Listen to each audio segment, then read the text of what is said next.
Imagine if every day you were forced to shout out loud the thing you hate most about yourself, and even worse, to see that shout being repeated and sung all over the world. That's what happened to this guy, who, after creating one of the biggest hits of the 90s, ended up revealing a great curse that haunted him throughout his life. Today, I'm going to tell you the story behind the song Creep by Radiohead. I'm Guilherme, and you're watching Decifrahits.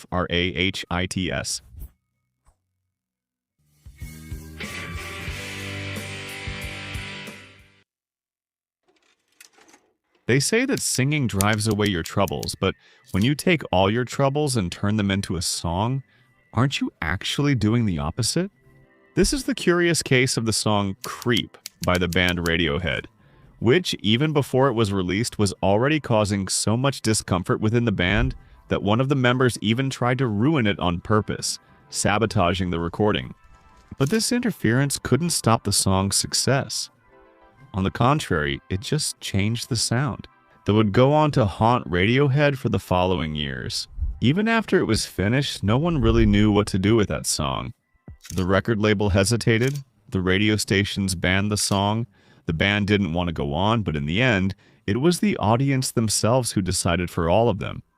The song Creep quickly grew like a monster that starts to break out of its cage and then begins to take over the world, becoming a true anthem for the weird and the misfits.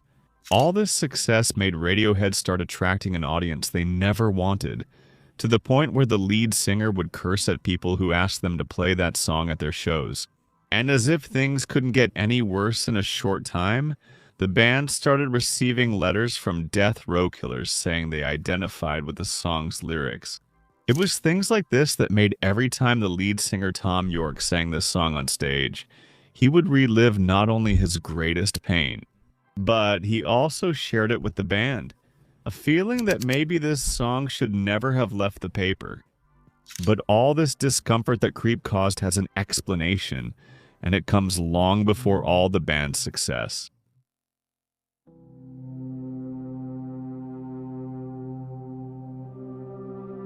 The problem started in 1968 in the English countryside when the lead singer Thom Yorke was born. Unfortunately, by a twist of fate, he was born with a rare eye condition called ptosis, which causes the upper eyelid to droop.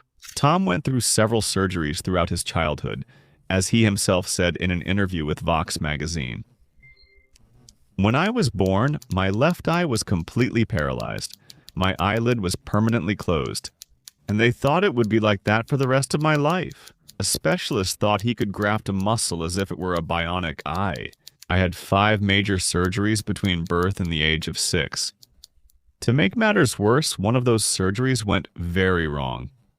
They messed up the last one and I ended up partially blind. I can see a little, I can tell if I'm going to bump into something, but that's about it.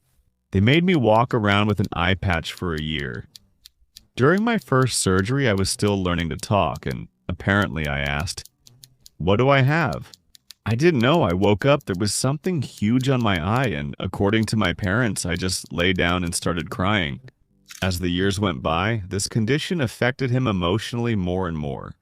Thom has already said that he was bullied at school because of his eye, being teased by other students who nicknamed him Salamander, and that this kind of aggression made him more introspective and insecure about himself. Besides that, since Thom's father was a nuclear engineer, they moved a lot, and at every school he attended, a new hardship would arise. I had to wear that eye patch for a year with everyone making fun of me, and I was starting to become more self-conscious. And that was the worst thing anyone could have done, especially because my family moved twice in 6 months. That meant I had to face a new classroom, where, unlike my old classmates, they weren't used to the problems I had with my eye. Thom's life only began to change when he started studying at the boys' boarding school called Abington School in the English countryside. It was there that he met the only people who didn't judge him: his 4 school friends Colin, Ed, Phil, and Johnny, who, by the way, would later form the band Radiohead, with a lineup that remains the same to this day. But back then, their little band was still called On a Friday. on a Friday, which was the only day they had available after classes to rehearse. In a short time, the band became professional and was already performing in local bars and restaurants. Until in 1986, when they finished high school, they were noticed by a manager from Island Records who liked the boys' talent and offered them a contract. Despite this incredible opportunity, they turned down the offer, decided to focus on studying to get into college, and after that, they split up. Thom Yorke even kept playing with another small college band in his free time, but now away from his friends. And faced with the new reality of adulthood, Thom's problems with his appearance started to get much worse.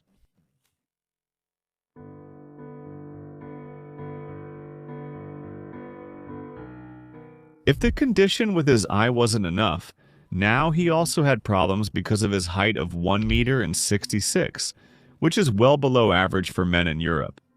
Thom has also stated in several interviews that he felt very ugly and that this made his social interactions much more difficult. As you can imagine, things get much more complicated when you reach adulthood without ever having had a girlfriend. For him, just the idea of approaching a beautiful woman would paralyze him, make his hands freeze and his stomach twist with anxiety. While studying arts at the University of Exeter, Thom Yorke developed an inexplicable obsession with a beautiful girl from college, after seeing her for the first time at a group presentation. The problem was that he could never muster the courage to talk to her, and instead, he would just watch and follow her around the campus. He was like a stalker. This went on for about 8 months and ended up harming his mental health and self-esteem, to the point that one day, he decided to get drunk just to see if alcohol would give him the courage he needed to talk to her. He managed to do it, but in the middle of it, he ended up scaring the girl, and she simply rejected him. After that day, Thom tried to move on, burying the shame deep in his memory and diving even deeper into music. The only place where he still felt in control, but little did he know that it was exactly on stage where his worst nightmare would happen.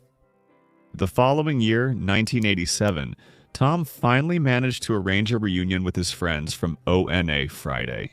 It would be a unique show at the University of Exeter where Thom was studying. During the performance, Thom saw something that made his stomach freeze again. It was the girl he had chased in college. She was there watching the show. In the middle of everyone, Thom was devastated. Did she show up by chance, not knowing he would be there? Did she come just to humiliate him, or was it actually to give him another chance? It doesn't matter. He no longer had the courage to try to get close to the girl. As soon as the performance ended, he left the stage, went into the bathroom, locked himself in a stall, and took out a piece of paper and a pen. And in tears, he began to write the lyrics of a song that would change his life forever. At first, he kept the song to himself because he didn't have the courage to show it to anyone. But years later, in 1991, that changed. That year, the group would come together again for good. And during rehearsals, Thom would eventually hum the sad verses of that song, which gradually became known to the other members of the band.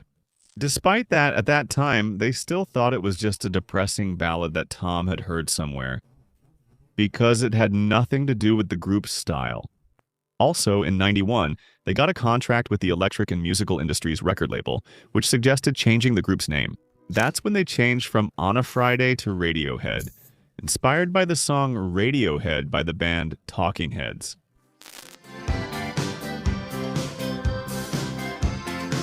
Thom Yorke said in an interview, "That name sums up all those things. It's about receiving information. It's about the way you respond to the environment you're in." Now, as adults and professional artists signed to a record label, the pressure for them to create a successful work soon began. Since '91 was the year when the grunge movement was dominating the rock scene, Electric and Musical Industries wanted to turn them into a kind of British Nirvana, since that style was in England. After a lot of pressure from the label, Radiohead finally released their first work, the extended play Drill, with 4 tracks, released in '92. But unfortunately, that release went completely unnoticed by listeners. Just to give you an idea, the songs weren't played on any radio station, and the extended play was a total failure, reaching only the 101st position on the country's charts. In an attempt to turn things around, the record label ordered that the debut album be recorded immediately. And in addition, they decided to hire two experienced American producers, Paul Kolderie and Sean Slade, who had helped several bands at the time, including producing the debut album of the group, Hole. For those who don't know, that was the band of Courtney Love, wife of Kurt Cobain. Therefore, electric and musical industries saw in this pair of producers a light that could completely change the course of Radiohead. And that's exactly what happened.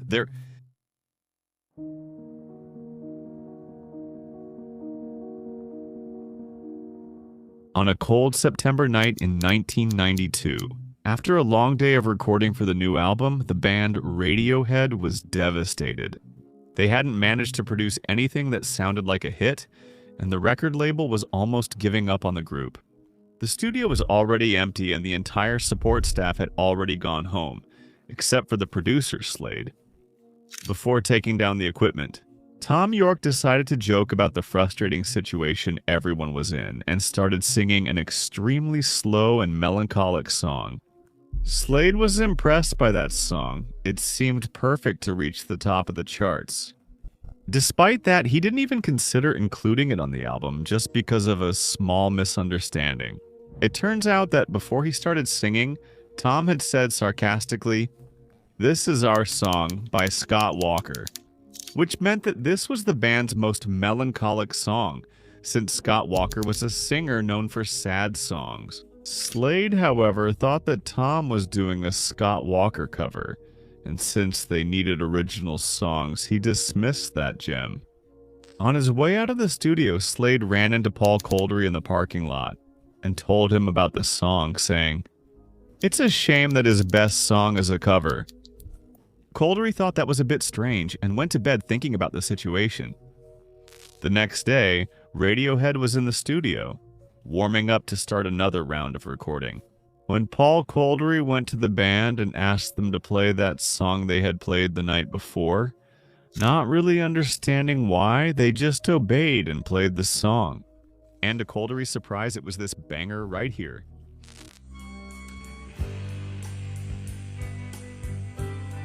At the end of the song, the whole studio erupted in applause and ecstasy. That was the best song they had heard in all the days of recording. But what Radiohead hardly imagined was that while they were playing, the producers had recorded the entire audio of the performance without them knowing. As the drummer Phil Selway recounted in an interview in '93, "When Creep was recorded, we didn't even know they were recording. We were just warming up for another track. The reason it sounds so powerful is precisely because it was something totally spontaneous." But, despite the collective excitement, Radiohead refused to put the track Creep on the album. They thought that song had nothing to do with the band's style. Just to give you an idea, one of the members even tried to ruin the song on purpose. It turns out that John Greenwood, Radiohead's guitarist, had a ritual. He used to hit the guitar strings hard to check if the volume was right. Since this caused a dirty, distorted roar, he obviously only did it before he started playing, so he wouldn't end up ruining the song. But in the case of Creep, John thought this song was so bad that he didn't mind expressing his dislike for the track in front of everyone. Since he didn't realize he was recording, it ended up in the final version. But what no one expected is that this tantrum from the guitarist would become one of the most striking elements of the song Creep.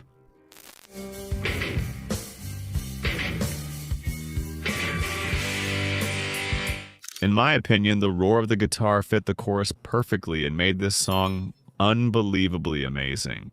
It's hard not to get goosebumps listening to that part, but for the band members themselves, it was a whole different story. They all still thought this song was really bad, especially the lead singer who was not happy at all with the lyrics, which, in his own words, were crap. But the main reason Thom said that might be much deeper, even though he never confirmed it. Most likely, Creep was exactly the song he wrote in the bathroom after being rejected by the girl in college. And there are several reasons for this. First, because the band members themselves have given very strong hints. Like when the guitarist Johnny said that the lyrics of Creep were inspired by a girl that Thom followed for months in college, and who showed up unexpectedly at a Radiohead concert. And also from Thom Yorke's own account, as stated in this article from New Musical Express magazine from '92. When I wrote this song, he remembers, looking down at the floor like a child, admitting that he stole something. I was in the middle of a really serious obsession that got completely out of control. It lasted about 8 months and was unsuccessful, which made everything even worse. She knows this song is for her. Creep means something like freak or weirdo, and the name of the song comes exactly from that feeling of being inadequate, strange, or too out of place for society. A feeling that Thom Yorke knows well and that haunted him for years. This becomes even clearer when you look at the lyrics of this song.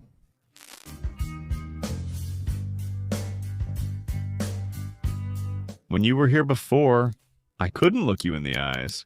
You're like an angel. Your skin makes me cry.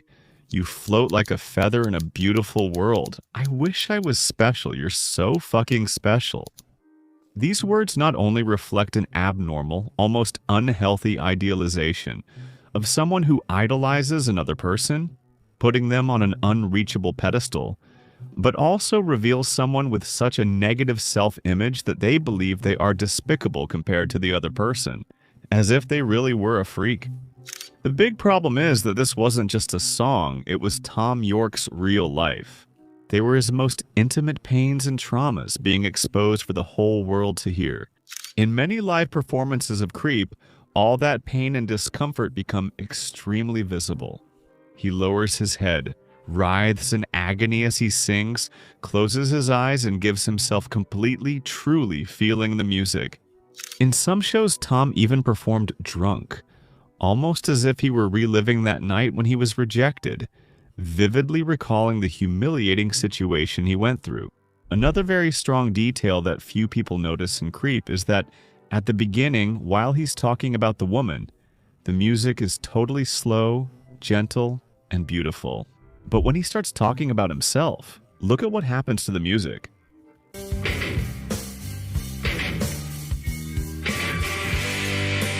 But I'm a freak. I'm a weirdo. What the hell am I doing here? I don't belong here, that's right. In the chorus, the music gets completely dirty and distorted. It's almost as if by talking about himself, he's ruining everything, cutting off all the beauty he was describing about her. As if he really didn't belong in that place. Didn't even belong in this song. His self-esteem is so low and his mind is so restless that, at a certain point, he even suggests hurting himself. So that she at least notices his existence. I don't care if it hurts. I want your control. I want the perfect body. I want the perfect soul. I want you to notice my absence. He speaks as if he wants to control what she feels and what she thinks, as if only she and the world could take away his insecurity. It's that feeling that's kind of like adolescence that you've probably felt before. But the truth is it really worth changing so much about yourself for someone else? Because it's one thing to change something negative in your personality, like your flaws or your bad habits, but thinking that changing your appearance is what's going to bring the right person to you. Maybe that's a bit misguided because as you mature, you start to realize that the concept of beauty is extremely subjective and superficial. Thom Yorke himself once said in an interview with Blender, "I despise the cult of beauty, and especially the cult of female beauty.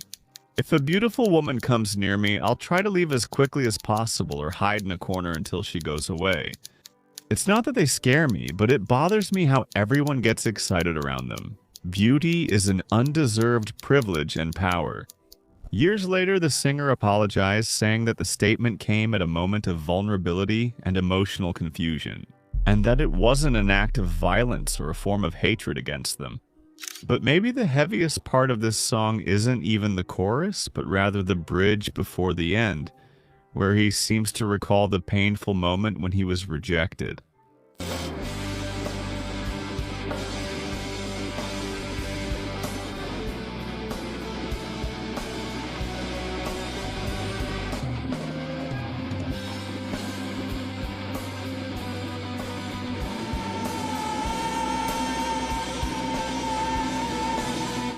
Right after that, the song calms down again and he says, "Whatever you want, whatever makes you happy." As if he realized that the only way to make her happy is by staying away from her forever. A very painful realization, but unfortunately it was still nothing compared to all the pain that this song would still cause in Thom Yorke's life from then on.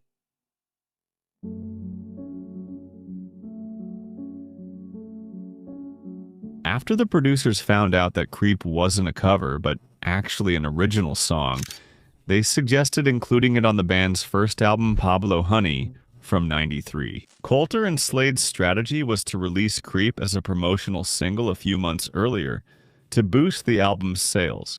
The problem is that, as I mentioned before, the band didn't like this song at all and didn't want to keep going with it. Besides that, the record label Electric and Musical Industries itself didn't trust the potential of the single. But the producers were the only ones who believed in the idea, insisted, and managed to convince the whole team. From then on, Pandora's box was open and several problems started to arise. First, members of another band called The Hollies got in touch with Radiohead, claiming that the melody of Creep was very similar to one of their songs, called The Air That I Breathe.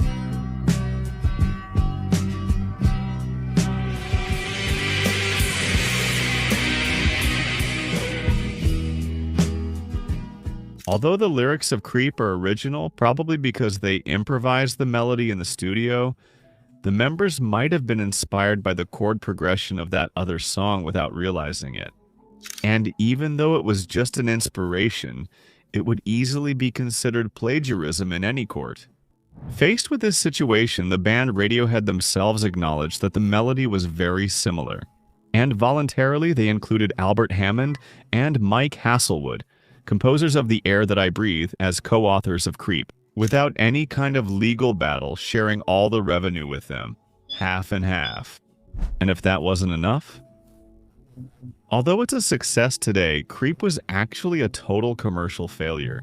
During the first weeks after its release, the initial run of the single was only 6,000 copies, and the album only reached number 78 on the charts. In the United Kingdom, not meeting the record label's expectations, all this failure seemed unlikely, but there was an explanation for it right at the release. Several British broadcasters, such as the British Broadcasting Corporation and Radio 1, blacklisted Radiohead and came to a mutual agreement not to promote the song Creep.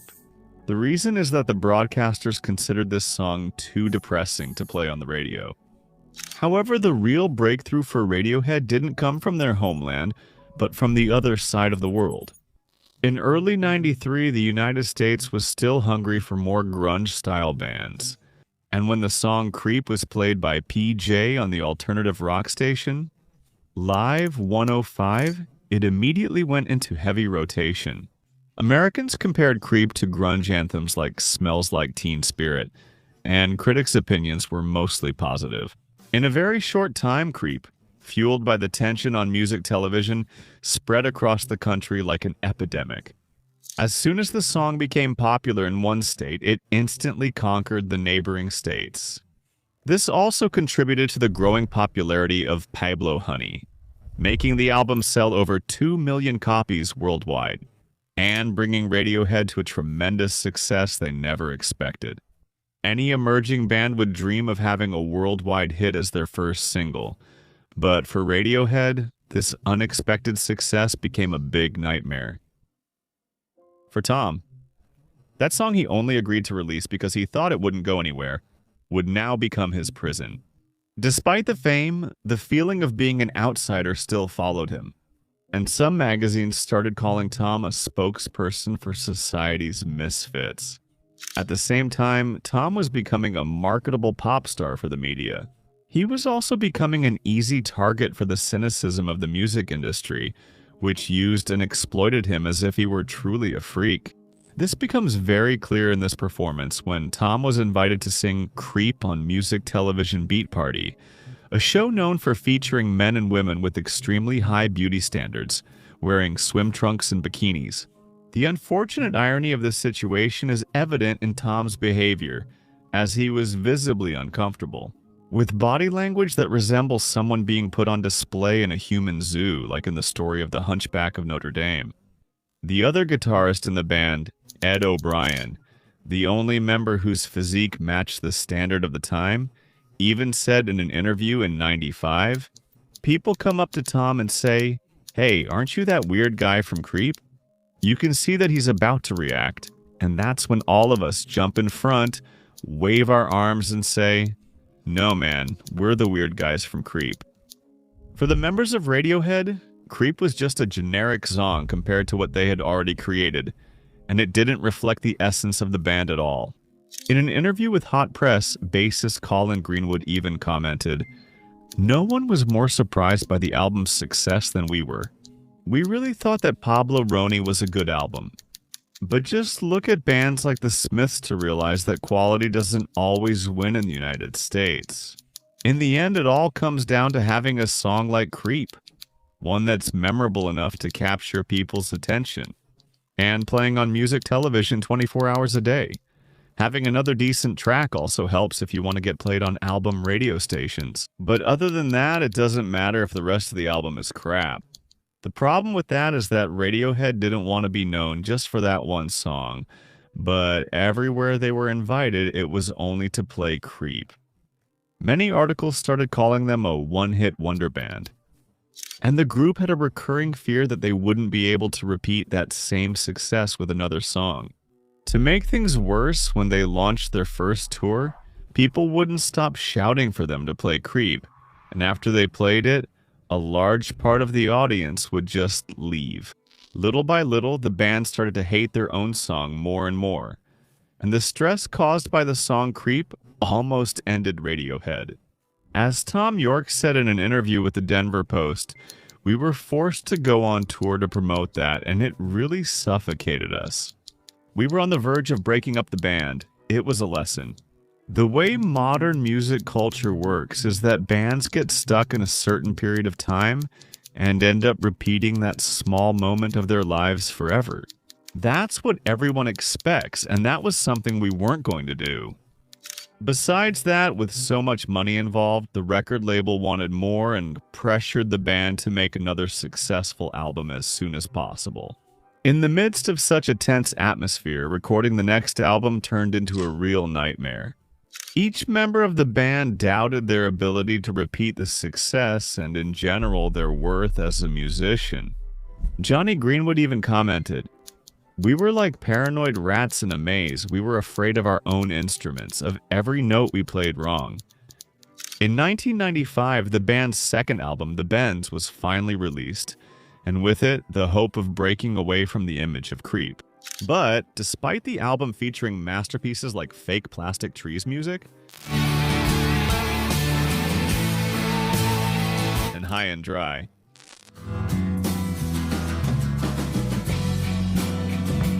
the band was still strongly associated with Creep. As a form of protest, Radiohead included on the album a song entirely dedicated to exposing the nightmare that Creep had become. For them, it was the song My Iron Lung, My Iron Lung.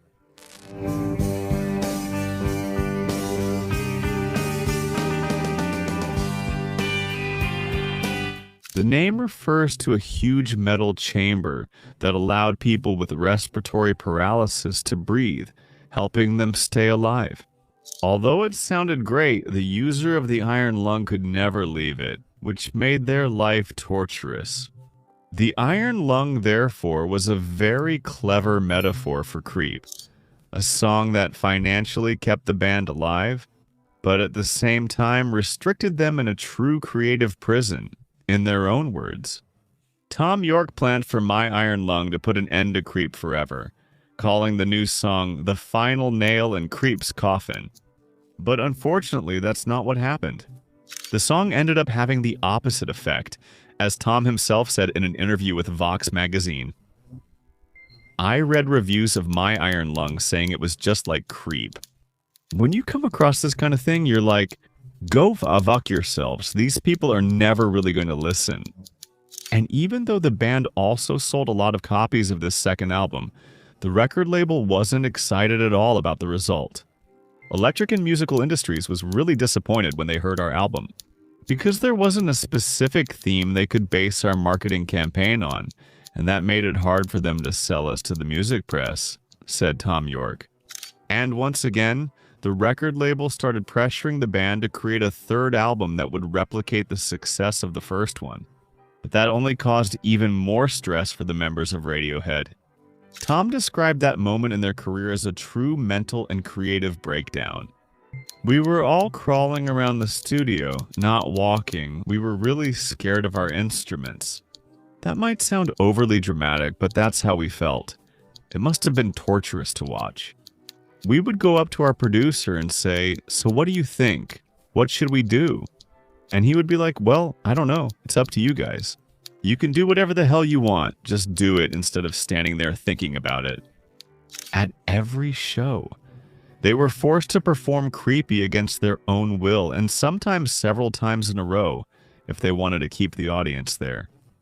The guitarist Ed O'Brien even said that reliving those same 4 minutes at every show was torturous, and that it almost made him give up his music career. And if, for the other members of the band, the song Creepy was a torturous prison, for the lead singer Thom Yorke, it was something much worse.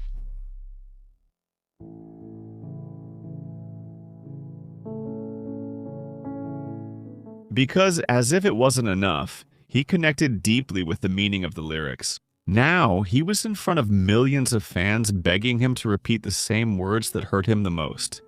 That's why, little by little, Yorke became increasingly hostile with reporters when they asked him about Creep in interviews, and he started doing everything he could to avoid singing that song on stage, as a form of protest. He started staying silent during performances, often letting the audience sing most of the song.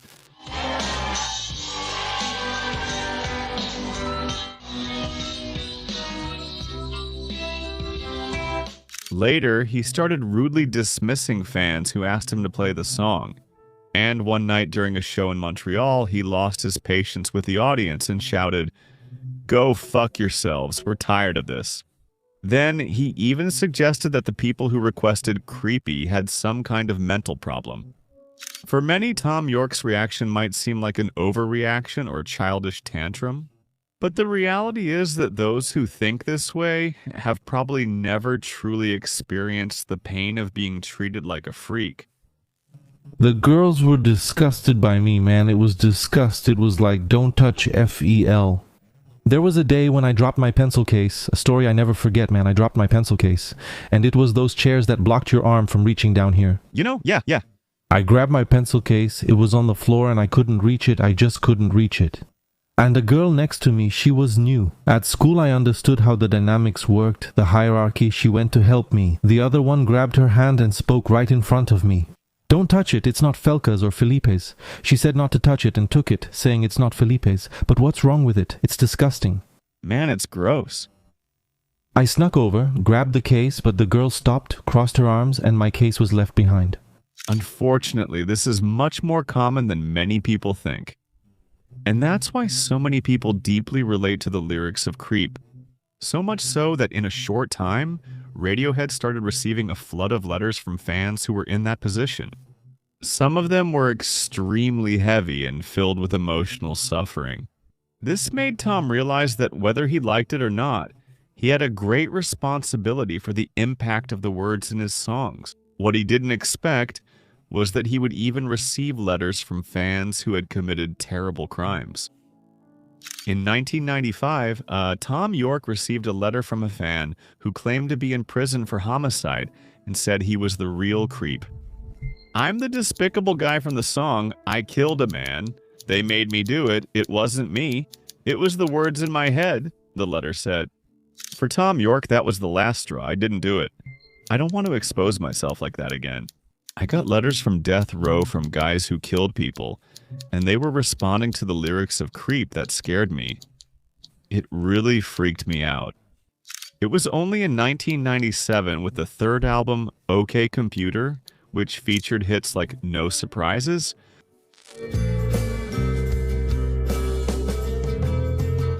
Paranoid Android,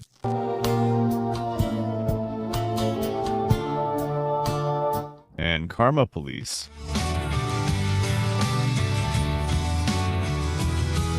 That was when Radiohead started to have a set list with enough well-known songs to keep the fans until the end of the shows.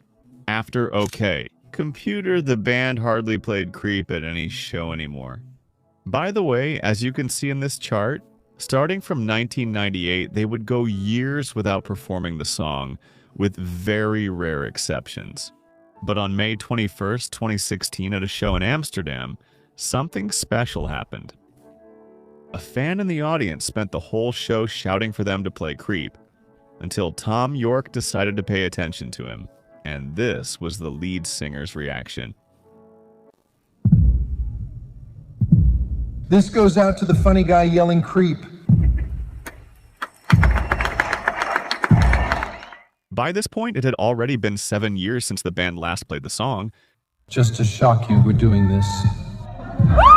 And right after that, he did this. See?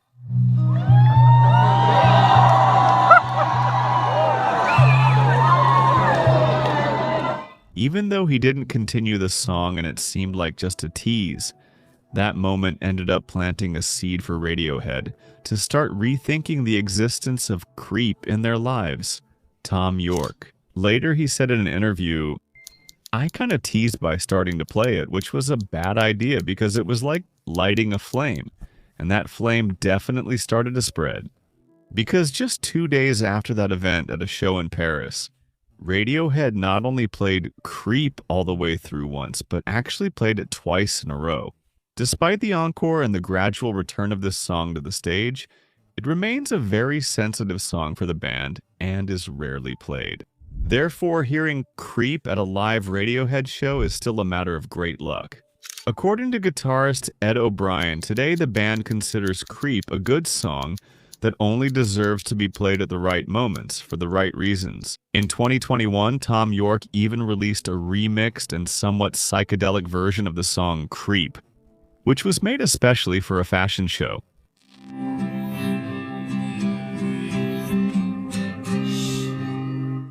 Even though many fans thought he was mocking, or just like Johnny Greenwood did, ruining the song on purpose.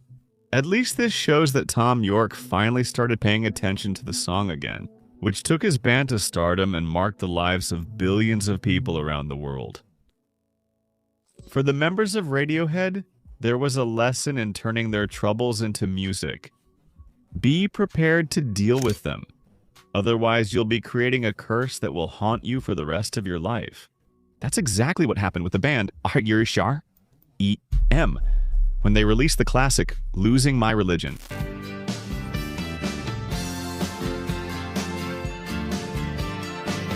Which, although it is also an anthem of the 90s, was misunderstood, banned by churches, and hated by the singer himself.